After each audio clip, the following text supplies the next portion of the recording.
সুধী দর্শক, সবাইকে আন্তরিক শুভেচ্ছা জানিয়ে শুরু করছি এটিএন বাংলার নিয়মিত আয়োজন সুস্থ থাকুন।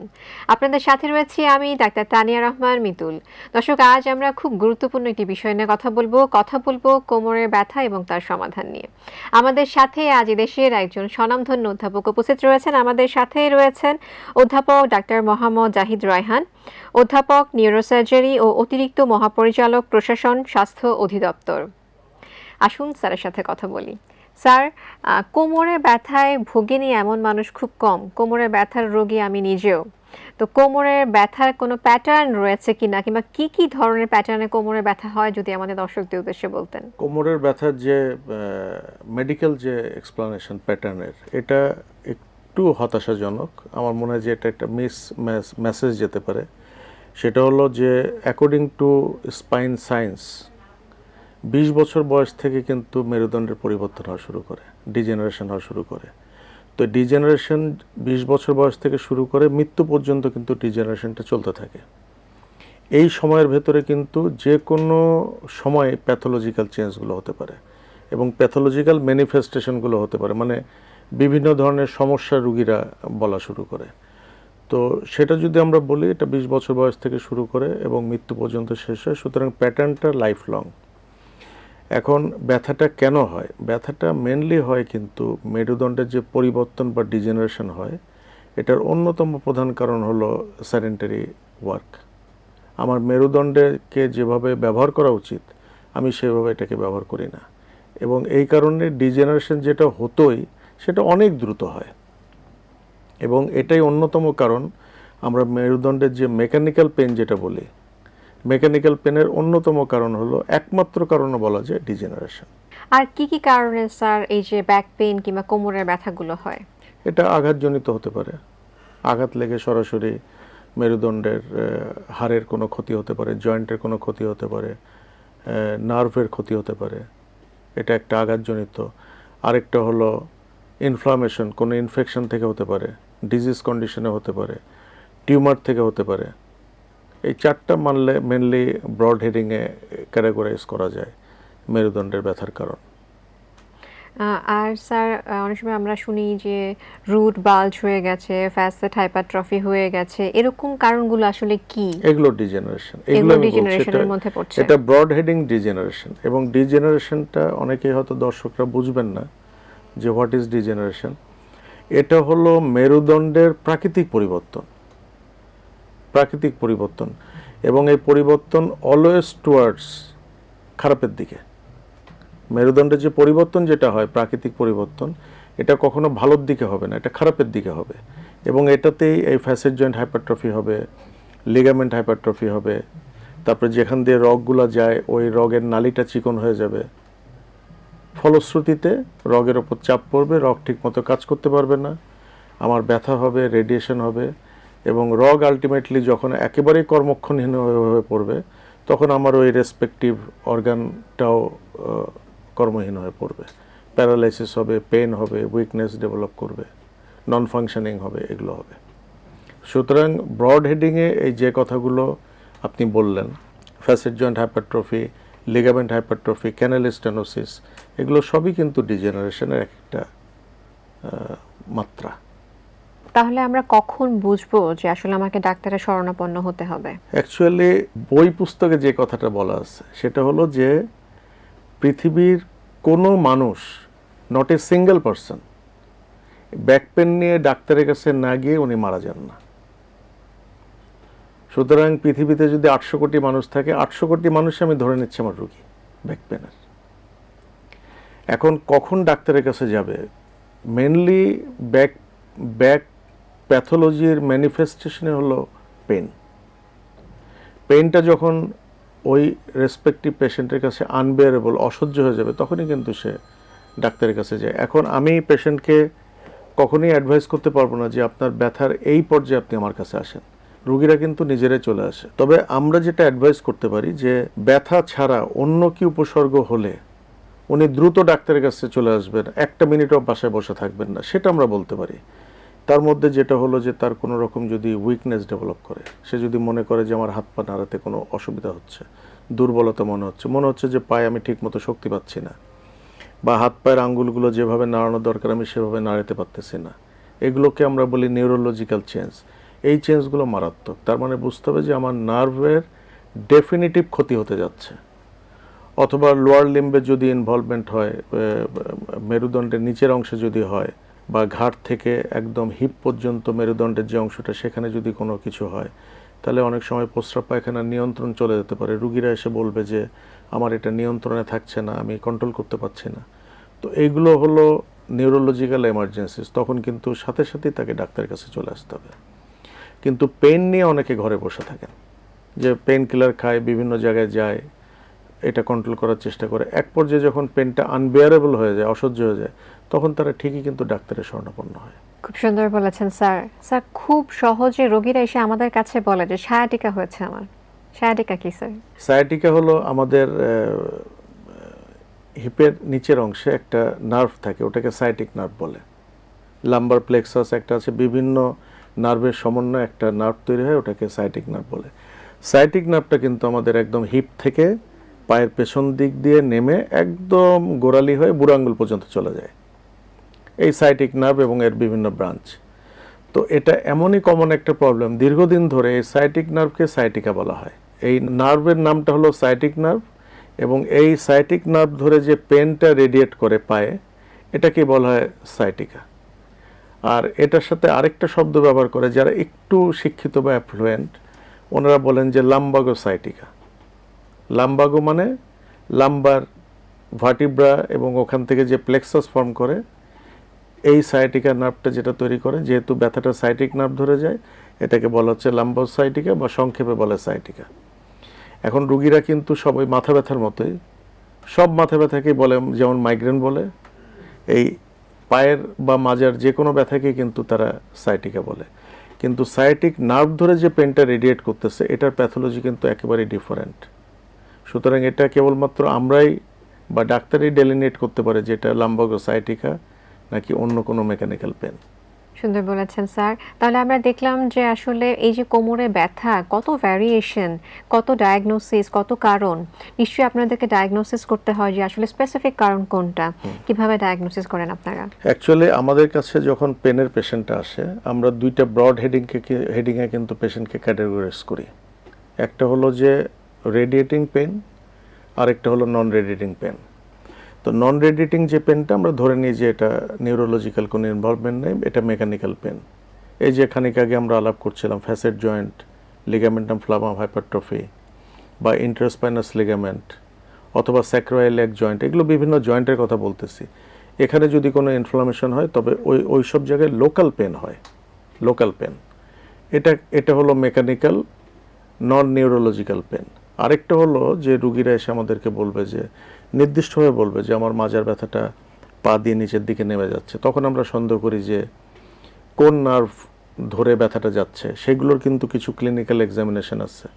আমরা ওই ক্লিনিক্যাল এক্সামিনেশনগুলো করার পর বুঝতে পারি যে স্পেসিফিক কোন নার্ভটা এখানে ইনভলভড। সেই অনুযায়ী রুগীকে আমরা পরীক্ষা নিরীক্ষাগুলো দিই। আলটিমেটলি কনফার্ম ডায়াগনোসিসটা কিন্তু আমরা করি এমআরআইয়ের মাধ্যমে। এমআরআই এবং এক্সরে দুটো স্টাডি করে কিন্তু আমরা কনফার্ম ডায়াগনোসিস এবং সাথে রুগীর হিস্ট্রি, এই তিনটে একসাথে করে কিন্তু আমরা কনফার্ম ডায়াগনোসিসে যাই। স্যার, এবার জানতে চাইবো, ডায়াগনোসিস তো হয়ে গেল, এখন ম্যানেজমেন্ট লাগবে। তো আমরা সবসময় আধুনিকতম ম্যানেজমেন্টটা চাই, আবার অনেকে বলেন যে আধুনিকতম ম্যানেজমেন্ট দেশে হবে কিনা। স্যার যদি একটু বলতেন। এখন আধুনিক ম্যানেজমেন্ট বলতে আমরা যেটা ওয়ার্ল্ড ওয়াইড যেটা চলছে, সেটা হলো, এটাকে বলা হয় মিনিমাল ইনভেসিভ স্পাইনাল সার্জারি। একদম মিনিমাল প্রসিডিওর করে, ডে কেয়ার সার্ভিসের মতো রুগীটাকে হসপিটালে সকালে ভর্তি করে প্রসিডিওর করে বিকেলে ছেড়ে দিলাম। এইগুলোই কিন্তু সব MISS এর ক্যাটাগরিতে পড়ে, মিনিমাল ইনভেসিভ স্পাইনাল সার্জারি। তো এগুলো অনেকভাবে করা যায়, যেমন এন্ডোস্কোপিক পোর্টের মাধ্যমে ওই স্পেসিফিক ডিস্কটা নিয়ে আসা, বা কোনো ফ্যাসেট জয়েন্ট হাইপারট্রফি বা ফ্যাসেট হাইপারট্রফির কারণে যদি ক্যান্ডেল ন্যারো হয়, ওটা এন্ডোস্কোপিক্যালি ড্রিল করে দেওয়া। মানে এন্ডোস্কোপিক মিনিমাল ইনভেসিভের একমাত্র প্রসিডিওর হলো যে নার্ভটা চাপের মধ্যে আছে ওটাকে ফ্রি করে দেওয়া ইন্টারনালি, এবং বাইরে এটার কোনো ওরকম বড় কোনো কাটাছেঁড়া থাকবে না, বা কাটাছেঁড়া থাকলেও খুব সামান্য থাকবে। এগুলো মিনিমাল ইনভেসিভ এন্ডোস্কোপিক প্রসিডিওর। আমরা এন্ডোস্কোপিক লুপ এবং ক্যামেরা মনিটর এগুলোর মাধ্যমে কিন্তু আমরা কাজটা করি। এটা গেল একটা অত্যাধুনিক মিনিমাল ইনভেসিভ স্পাইন সার্জারি। আবার কিছু পেশেন্ট আছে যাদের ফ্র্যাকচার হয়ে গেছে, বোন ফ্র্যাকচার, লাম্বার ভার্টিব্রাল ফ্র্যাকচার হয়েছে, এগুলোকে আমরা স্টেবিলাইজ করি। স্টেবিলাইজগুলো দুইভাবে করা হয়। একটা হলো ট্র্যাডিশনালি আমরা স্কিন ইনসিশন দিয়ে আমরা রড স্ক্রু লাগিয়ে দিই। আবার কোনো কোনো ক্ষেত্রে পারকিউটিনিয়াস স্ক্রু ফিক্সেশন করা হয়। 4টা স্ক্রু দেবো, 4টা পোর্টের মাধ্যমে স্ক্রু ঢুকায়, বাইরে কোনো ডেমনস্ট্রেশন থাকলো না, বাইরে কোনো ভিজিবল ইনজুরি থাকলো না, থাকলেও খুব সামান্য একটু থাকলো। এগুলো সবই মিনিমাল ইনভেসিভ স্পাইন সার্জারির মধ্যে পড়ে। তবে এখন আমাদের দেশে স্পাইন সার্জারি অনেক অ্যাডভান্স। যেমন ডিস্ক সার্জারির ক্ষেত্রে তো হসপিটালিস্টে মাত্র অনলি 1 ডে। খুব মিনিমাল ইনভেসিভ প্রসিডিওর করতে 40 মিনিট 50 মিনিট মতো সময় লাগে, আর রুগীকে কমপ্লিট অজ্ঞান করা হয় না। স্পাইনাল ব্লক দিয়ে কাজটা করা যায়, অনেক সময় লোকাল ব্লক দিয়েও কাজটা করা যায়, বা এন্ডোস্কোপিক যে প্রসিডিওরগুলো সেগুলো কিন্তু আমরা লোকালি করা হয়। তো এই আর কি মোটামুটি অ্যাডভান্স ট্রিটমেন্টের মধ্যে। আরও অ্যাডভান্স ট্রিটমেন্ট কিছু আছে যেগুলো হলো নেভিগেশন বেসড, নিউরো নেভিগেশন করে, সেগুলো অত্যন্ত অত্যাধুনিক কিছু প্রসিডিওর, সেগুলো আমরা করি। যে আগে প্রি অপারেটিভ আমরা নেভিগেশন করে দেখে নিই যে আমি কোথায় প্রসিডিওরটা করব, কোথায় স্ক্রুটা ফিক্স করব, কম্পিউটার গেমসের মতো। এটা করে নেওয়ার পরে আমি যখন প্রসিডিওরটা করব, প্রসিডিওরটা আমাকে গাইড করবে নিউরো নেভিগেশন বা নেভিগেটিভ টুলস আমাকে গাইড করবে যে আমি ঠিক ওই জায়গাটা দিয়ে আমি যাচ্ছি না। এটাও মানে একদম লেটেস্ট প্রসিডিওর। স্যারের কাছে জানতে চাইবো যে আপনি তো স্যার ঢাকা মেডিকেল কলেজে কাজ করেছেন, তো সেখানে কি এইসব ধরনের কাজ হচ্ছে কিনা? ঢাকা মেডিকেলে নেভিগেশন আছে, তবে নিউরো নেভিগেশনটা আছে। স্পাইন নেভিগেশন এখনও ওখানে ইনস্টল হয়নি, তবে খুব শীঘ্রই আশা করছি আমরা এটা করে ফেলতে পারবো। নিউরো ইনস্টিটিউটে কি রয়েছে কিনা নিউরো ইনস্টিটিউটেও স্পাইন নেভিগেশন নাই, নিউরো নেভিগেশনই আছে। কারণ নিউরো নেভিগেশনটা বেশি প্রয়োজন হয়, ব্রেনের নেভিগেশনটা খুব বেশি দরকার পড়ে। কারণ টিউমারের মধ্যে আমি টিউমার ছেড়ে অন্য কোনো দিকে চলে যাচ্ছি কিনা, এটা নেভিগেশন আমাকে হেল্প করে।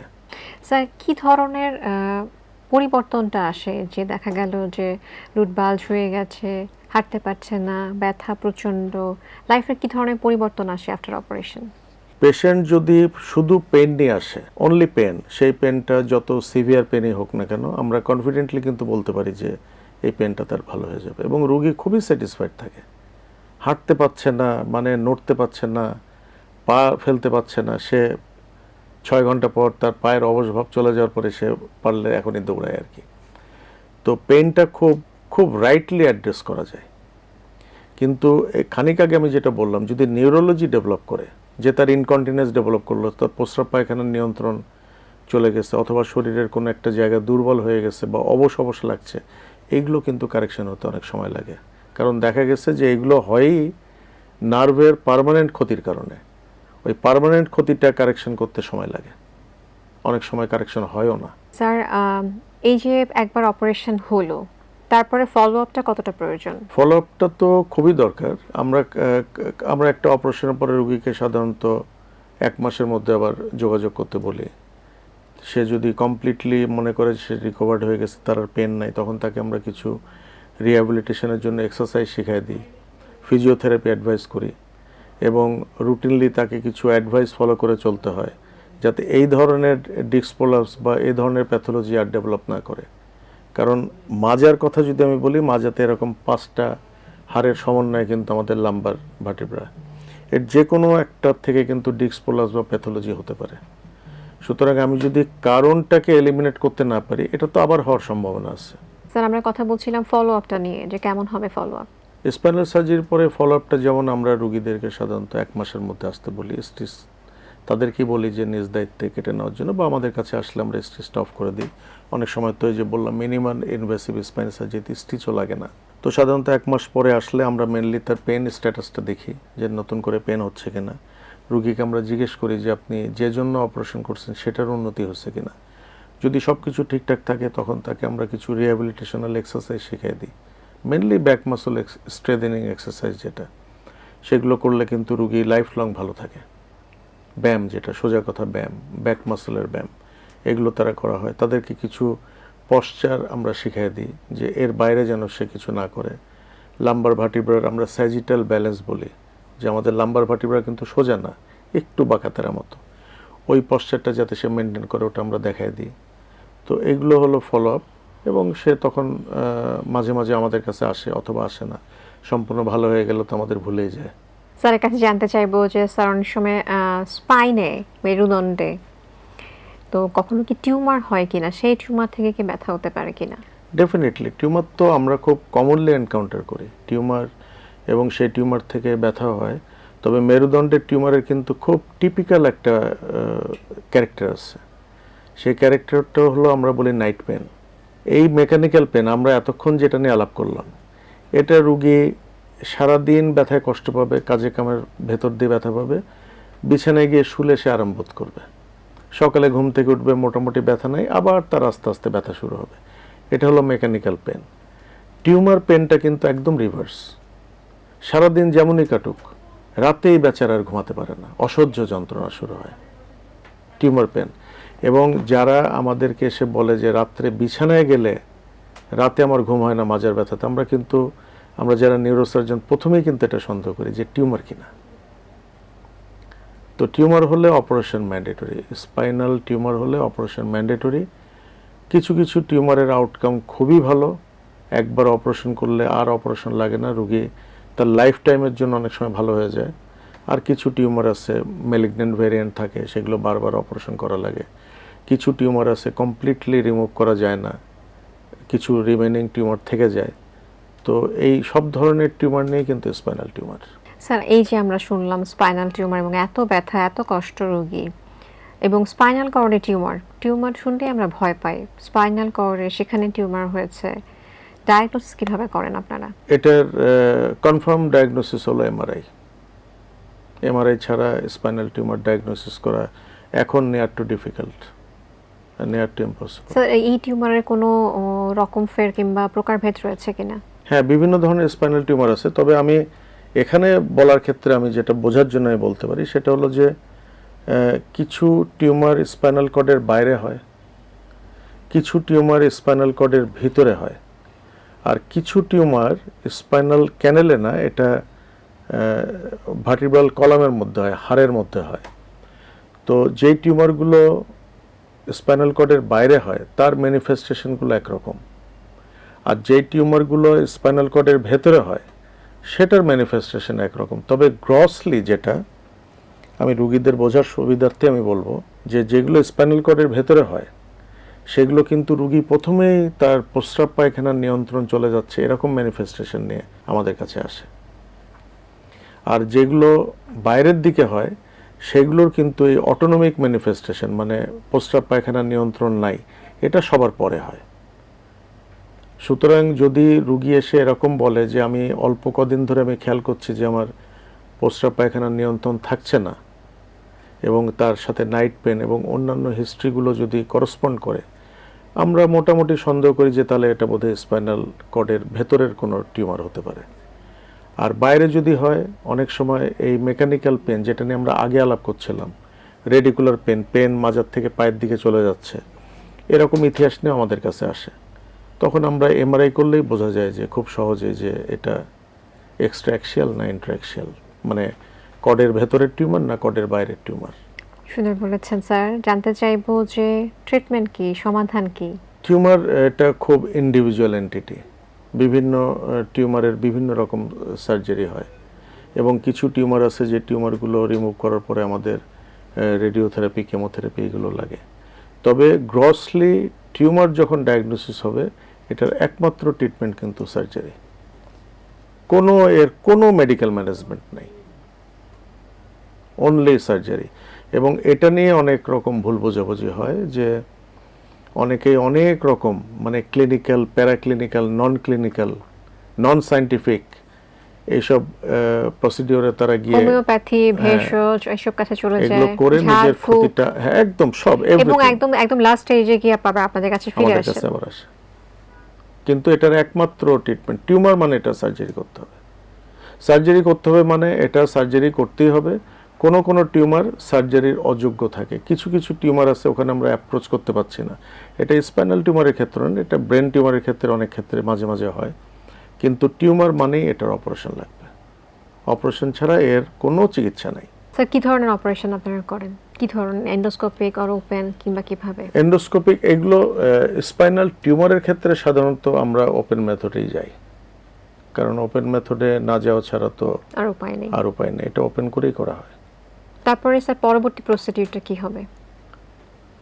পরবর্তী প্রসিডিউর হবে ফলো আপ, ওই একই ফলো আপ। যেমন আমি যদি সোয়ানোমা বলে একটা টিউমার আছে, ওটার কথা যদি বলি, এটা লাইফ টাইমে হয়তো এক জায়গায় হয়েছে, আমি এটা টোটাল যদি আমি রিমুভ করে দিতে পারি, এই টিউমারের অরিজিনটা যদি আমরা ঠিকমতো অ্যাড্রেস করতে পারি, এই টিউমারটা নতুন করে আর কখনো হয় না।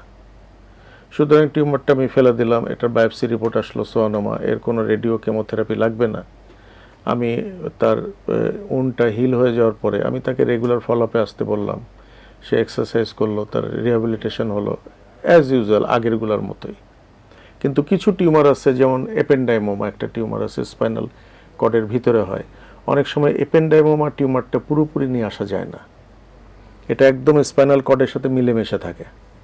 তো এটা অপারেশন করার পরে অনেক সময় কেমোথেরাপি দিতে হয়, রেডিওথেরাপি দিতে হয়, এবং এইগুলো রিকারেন্স রেট কিন্তু অনেক বেশি, আবার হয়। তো তখন বারবারই অপারেশন করতে হয়, রুগীকে কাউন্সেলিং করতে হয় যে আপনার এটা আবার হতে পারে, এই সমস্যা হতে পারে, হলে আপনি আবার আমাদের সাথে যোগাযোগ করবেন। স্যার তাহলে ওনাদের ফলো আপটা কেমন হবে? ওনাদের ফলো আপ, আমরা টিউমার অ্যাকচুয়ালি অপারেশন করার পরে আমরা কিন্তু এটা বায়োপসিতে পাঠানো হয়। বায়োপসি রিপোর্টের উপরই ডিপেন্ড করবে যে পেশেন্টের ফলো আপ। যদি দেখি ম্যালিগন্যান্ট ভ্যারাইটি অথবা টিউমার আমরা সাবটোটাল রিমুভ করতে পারছি, পুরোটা করা যায়নি, এটা টিউমারটা আবার হওয়ার সম্ভাবনা আছে, সেসব ক্ষেত্রে আমরা রুগীদেরকে কাউন্সেলিং করে দিই, বলে দিই যে আপনি আবার একটু এতদিন পর আসবেন, 2 মাস পর আসবেন কি 6 মাস পর আসবেন, আপনার আবার একটা আমরা এমআরআই করে দেখব, দেখে যদি এরকম হয় যে টিউমারটা আবার দেখা যাচ্ছে, সেই ক্ষেত্রে অপারেশন লাগতে পারে। এইভাবে ফলো আপ। আর সাধারণত যেগুলো কমপ্লিট কিউরেবল টিউমার, একবার আমি অপারেশন করার পর দেখলাম যে রুগী সম্পূর্ণ ভালো, এবং আমি নিজেও বুঝতেছি এটা রিকার করার কোনো সম্ভাবনা নাই, তো রুগীকে 6 মাস 1 বছর ফলো আপ করার পরে আমরা সাধারণত তাকে আসতে আর না করে দিই। স্যার অনুষ্ঠানের একদম শেষ পর্যায়ে পরিশেষে এসে দর্শকদের জন্য একটা take home message. Take home message হলো যে মেরুদণ্ডকে যদি আমাকে সুরক্ষা দিতে হয়, তাহলে আমাকে আমার ফিজিক্যাল ওয়ার্ক আমাকে করতে হবে। আমি ঘরে বসে থাকবো, আমি চেয়ারে বসে থাকবো, আমি ডেস্ক জব করব, আমার মেরুদণ্ড কখনো ভালো থাকবে না। আমাকে এক্সারসাইজের ভেতর দিয়ে আমার মেরুদণ্ডটাকে ঠিক রাখতে হবে। এবং প্রথমে আমি যেটা বললাম যে ডিজেনারেশন, এই ডিজেনারেশন প্রাকৃতিক পরিবর্তনটা হবেই হবে, কিন্তু আমি যদি মেরুদণ্ডের যত্নটা নিই, আমি যদি ঠিকমতো এক্সারসাইজ করি, খাওয়া দাওয়া যদি আমি নিয়ন্ত্রণ করি, তাহলে এই ডিজেনারেশন অনেক পরে হবে। এবং এখানে আরেকটা কথা বলা খুব ইম্পর্টেন্ট, স্মোকিং কিন্তু মেরুদণ্ডের এই ডিজেনারেশনের জন্য খুব ইম্পর্টেন্ট একটা ফ্যাক্টর। যারা স্মোক করে তাদের ডিজেনারেশন কিন্তু খুব দ্রুত হয়, এবং তারা কিন্তু এই মেকানিক্যাল এই প্রবলেমগুলোতে তারা পড়ে, মানে মেল পেশেন্টদের ক্ষেত্রে। আর ফিমেল পেশেন্টদের ক্ষেত্রে মেরুদণ্ডের পরিবর্তনটা অনেকটা কিন্তু হরমোন বেসড এবং এজ রিলেটেড, কিন্তু পুরুষদের ক্ষেত্রে স্মোকিং কিন্তু খুব ভালনারেবল। যারা স্মোকিং গুড স্মোকার, তাদের মেরুদণ্ডের সমস্যা হইতেই হবে। স্যার আপনাকে অনেক ধন্যবাদ। আমরা আশা করছি আজকের আলোচনা থেকে দর্শকরা যেমন উপকৃত হয়েছেন তেমন সচেতন হবেন। আপনাকেও ধন্যবাদ, দর্শকদেরও ধন্যবাদ। কোমরে ব্যথায় ভোগেননি এমন মানুষ কম, কিন্তু তার সুন্দর সমাধান আমাদের দেশেই রয়েছে। সমাধান নিয়ে সুস্থ সুন্দর জীবন হবে সকলের, সেই আশাবাদ ব্যক্ত করে আজ এখানেই শেষ করছি।